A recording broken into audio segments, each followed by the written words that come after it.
In the serene village of Aguata, nestled in the heart of Igbo land, a peculiar tradition shaped the lives of married women. Unlike the young maidens who roamed about freely, married women rarely left their husband's home, not out of oppression, but because the home was regarded as a sacred space, the heart where family bonds were nurtured, meals were lovingly prepared, and ancestral wisdom was passed down. For generations, this practice was upheld with deep respect, for a woman's presence at home signified stability, love, and devotion to her household. She was the keeper of tradition, ensuring that the home remained a place of harmony where children grew under watchful guidance of their mothers, and where stories of the past were retold by firelight. Yet, despite their limited movement beyond the household, the women of Aguata were far from lonely or idle. In the compounds where they lived, an unspoken sisterhood flourished. Each morning, as their husbands departed for the farms and fishing waters, the women gathered in the courtyards, turning their daily tasks into moments of joy and connection. They pounded yam in rhythm, their wooden pestles rising and falling in unison like the beating of a great communal heart. One day, a peculiar event unfolded that forever changed its people. It began on a day like no other, when the sun burned brightly in the sky and the women of the village bustled about, preparing for their weekly trip to the market. The cheerful songs of women pounding yam and weaving baskets filled the air, but soon the mundane rhythm of life would give way to something extraordinary. As Ebere, a young and beautiful woman with a voice as sweet as honey, walked along the dusty path to the market. She heard it, a dove's cooing. At first, it seemed ordinary, a sound that often blended into the background of village life. But this time, it was different. The dove's melody carried a rhythm, a heartbeat, as if the ancestors themselves were speaking through it. She stopped abruptly, her woven basket tumbling to the ground. Her heart raced as she placed her hands on her ears to listen more intently. She whispered in awe, "Our ancestors are singing." A warmth filled her chest, and before she knew it, her feet moved on their own accord. Her body swayed to the dove's rhythm, her arms stretched to the heavens, and her laughter boomed like the gong of New Yam Festival. Passerby paused, their curiosity piqued. One by one they approached, asking, "Ebere, why are you dancing?" With a radiant smile, she replied, "How can I not?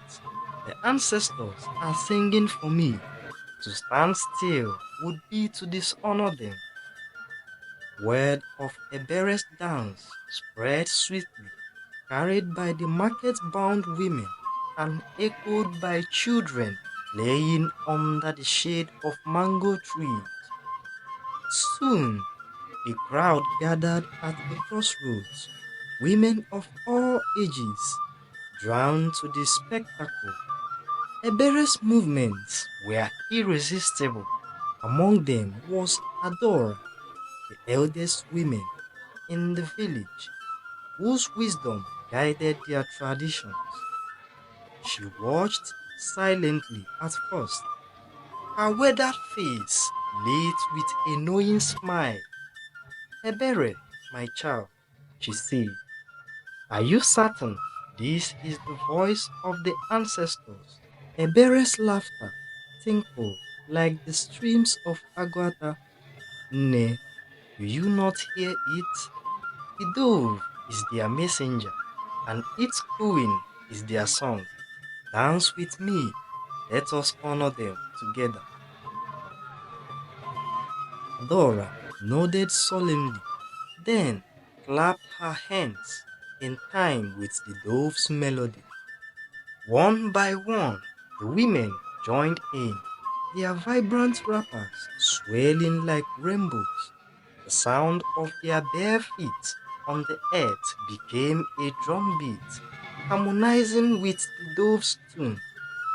As the women danced, something remarkable happened. The men of the village, who had been carving wood and repairing fishing nets, heard the commotion and came to see what was happening. At first, they watched from a distance, bemused by the sight of their wives and daughters dancing in the middle of the road. But as the rhythm of the dance grew, so did its power. Children joined with giggles and clumsy feet, and even the elderly found themselves swaying to the beat.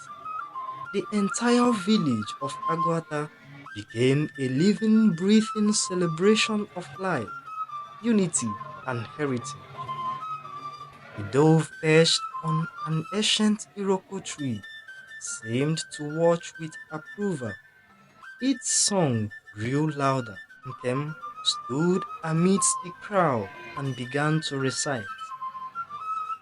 The dove's coo carries the past, a song that bridges old and new. Ancestors' voices steadfast, guiding us in all we do. Dance, O daughters of the land, let your feet tell stories untold. United in love, hand in hand, inherit the wisdom of the old. The events of that day became a cornerstone of Aguata's identity. Every year, on the anniversary of the Dove's dance, the villagers gathered to honor the ancestors. They sing, dance, and share stories, ensuring that the younger generations understands the importance of unity and gratitude. Ebere's simple act of listening to the dove reminded them that the past is never far away, and the wisdom of those who came before continues to guide them. Adora's leadership ensured the tradition was woven into the fabric of their lives, a testament to the enduring strength of community. The story of the dove's cooing teaches us that listening, truly listening, can reveal profound truths. It reminds us of the power of unity, beauty of tradition, and the importance of honoring those who came before us. In life, even the simplest acts can have lasting effects when rooted in love and respect. And so, dear listeners, as you carry this story in your heart, remember the lessons of Aguata, to cherish your roots, to find joy in togetherness, and to always honor the gifts of nature. Until we meet again, stay curious, stay kind, and keep dancing to the melodies of life. This is Daniel the Sage, signing off with love. Don't forget to share the story and subscribe for more tales that touch the soul. Goodbye for now.